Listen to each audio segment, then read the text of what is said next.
प्रिय अफीम किसान साथियों, अभी चुनाव चल रहे हैं और सीपीएस पद्धति के तहत आपकी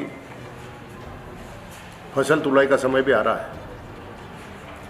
ऐसे खतरनाक समय में भी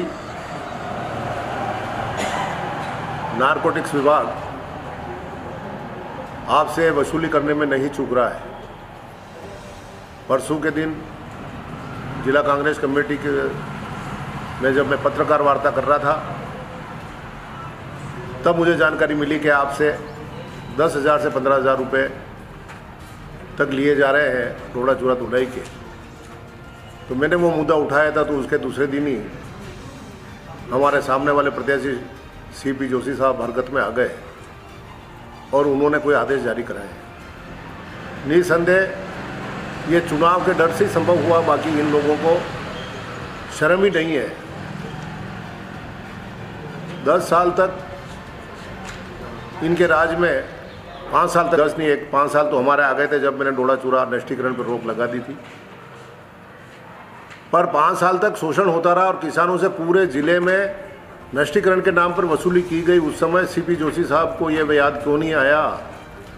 आज एकदम से मेरा एक स्टेटमेंट आते ही एकदम से आदेश निकल गए। तो ये लोग अगर चुनाव निकल गए तो उसके बाद कभी आपको पूछने वाले नहीं है। इतना डर के रहने की आवश्यकता नहीं है। आपका ये किसान भाई तो सदैव आपकी हर पीड़ा के लिए तैयार रहेगा।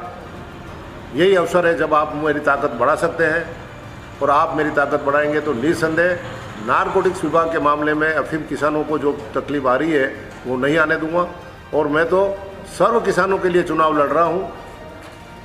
हमारी सरकार बन गई जब तो जो वादे मैंने किए हैं धारा 29 के और ये भ्रष्टाचार के, ये मिटाएंगे।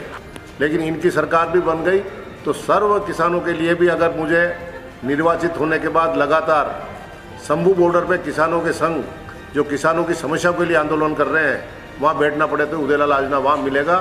तो पूरे चित्तौड़ जिले का वहाँ प्रतिनिधित्व करूँगा ताकि किसानों की आय बढ़ सके और किसान हो सके।